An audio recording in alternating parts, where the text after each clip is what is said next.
नई pension scheme को हटाकर पुरानी पेंशन को बहाल करवाना सिर्फ प्रदेश ही नहीं बल्कि पूरे देश के कर्मचारियों की सबसे बड़ी मांग रही है। कर्मचारी अपनी इस मांग को लेकर पूरे देश में ताबड़तोड़ प्रदर्शन करते रहे हैं और इसी विरोध का नतीजा है कि कांग्रेस ने कई राज्यों में पुरानी पेंशन बहाल की। इन राज्यों में राजस्थान, हिमाचल प्रदेश, छत्तीसगढ़ और पंजाब शामिल है। हालांकि भाजपा शासित किसी भी राज्य में पुरानी पेंशन बहाल नहीं हो पाई थी। कांग्रेस अक्सर इस बात पर केंद्र सरकार और राज्य की भाजपा सरकारों को घेरती रही है। कुछ राज्यों में हुए विधानसभा चुनावों में विपक्षी दलों ने इसे बड़ा मुद्दा भी बनाया। जाहिर है, पुरानी पेंशन स्कीम पिछले लंबे समय से भाजपा के गले की फांस बनी हुई थी। हालांकि अब इसका तोड़ निकालने के लिए केंद्र सरकार ने यूनिफाइड पेंशन स्कीम यानी यूपीएस योजना को मंजूरी दे दी है। यह योजना अगले साल 1 अप्रैल से लागू होगी और इसका फायदा केंद्र सरकार के 23 लाख कर्मचारियों को मिलेगा। योजना लाई तो गई है, मगर क्या ये योजना असल में ओपीएस का बेहतर विकल्प है या फिर से एक जुमला? ये इस वक्त का सबसे बड़ा सवाल है। आइए पहले समझते हैं कि आखिर ये यूपीएस है क्या। बताया जा रहा है कि इस यूपीएस के 5 मुख्य हिस्से हैं। पहला हिस्सा, कम से कम 50% निश्चित पेंशन। ये रकम रिटायरमेंट के ठीक पहले के 12 महीने के औसत बेसिक सैलरी का 50% होगी। इसके लिए शर्त यह है कि कर्मचारी ने कम से कम 25 साल की सेवा पूरी की हो। इससे कम वक्त यानी 10 साल से अधिक और 25 साल से कम के लिए सेवा की है तो रकम भी उसी हिसाब से होगी। इस स्कीम का दूसरा हिस्सा, निश्चित फैमिली पेंशन। किसी कर्मचारी की सेवा में रहते हुए मृत्यु होने की स्थिति में परिवार को 60% पेंशन के रूप में मिलेगा। स्कीम का तीसरा हिस्सा, न्यूनतम निश्चित पेंशन। 10 साल तक की न्यूनतम सेवा की स्थिति में कर्मचारी को कम से कम 10,000 रुपए प्रति माह पेंशन के रूप में दिए जाएंगे। स्कीम का चौथा हिस्सा है महंगाई के हिसाब से व्यवस्था होना।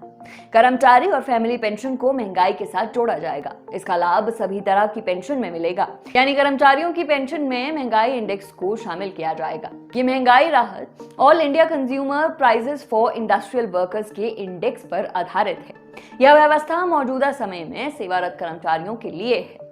पांचवा हिस्सा, ग्रेच्युटी और इसके अलावा नौकरी छोड़ने पर एक मुश्त रकम देने का वादा। इसकी गणना कर्मचारियों के हर 6 महीने की सेवा पर मूल वेतन और महंगाई भत्ते के 10वें हिस्से के रूप में होगी। इस रकम से कर्मचारियों की निश्चित पेंशन पर कोई असर नहीं होगा।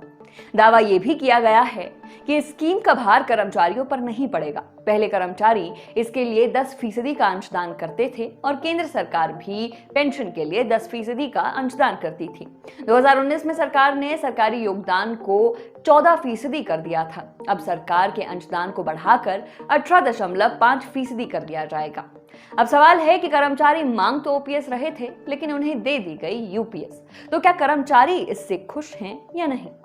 कर्मचारियों का कहना है कि जो नया यूपीएस लाया गया है उसमें कर्मचारी के अपने अंशदान को निकालने को लेकर स्पष्ट जानकारी नहीं दी गई है। हालांकि यूपीएस में ग्रेच्युटी के अलावा नौकरी छोड़ने पर एक मुश्त रकम दी जाएगी। इसकी गणना कर्मचारियों के हर 6 महीने की सेवा पर मूल वेतन और महंगाई भत्ते का 10वें हिस्से के रूप में होगी।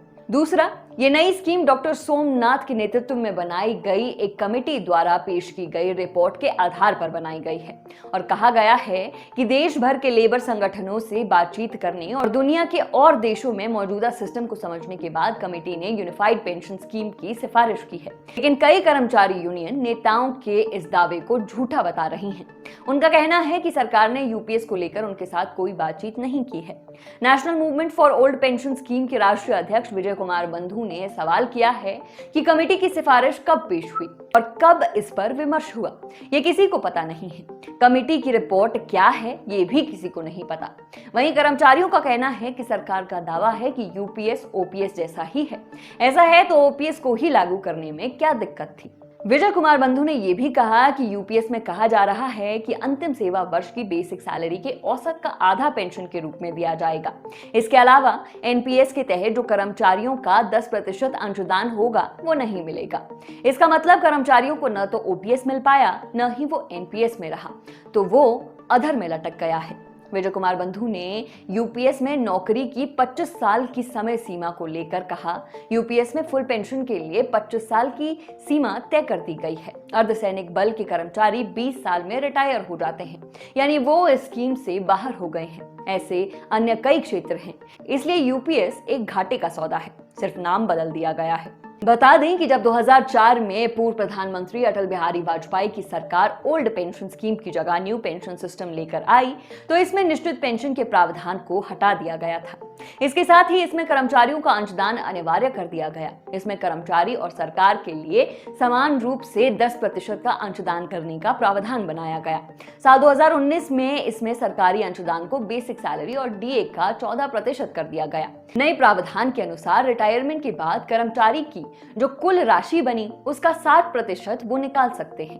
बाकी 40% को सार्वजनिक क्षेत्र के बैंकों, वित्तीय संस्थानों और निजी कंपनियों की ओर प्रमोट किए गए पेंशन फंड मैनेजर्स की विभिन्न स्कीमों में लगाना कर्मचारी के लिए अनिवार्य बना दिया गया। इन कंपनियों की ओर से पेश की गई स्कीमों का न्यूनतम से उच्चतम जोखिम के आधार पर चुनाव किया जा सकता है, लेकिन सरकारी कर्मचारी यूनियनों का कहना है कि जब एनपीएस को लागू किया गया तो इसे ओपीएस से बेहतर बताया गया था, लेकिन 2004 के बाद भर्ती होने वाले जो लोग रिटायर हो रहे हैं उन्हें बहुत मामूली पेंशन मिल रही है और इसीलिए लगातार एनपीएस का विरोध हो रहा था। मगर अब पुरानी पेंशन की जगह यूपीएस केंद्र सरकार ने लागू कर दी है और कहीं ना कहीं अभी भी कर्मचारी इससे संतुष्ट नहीं दिखाई दे रहे।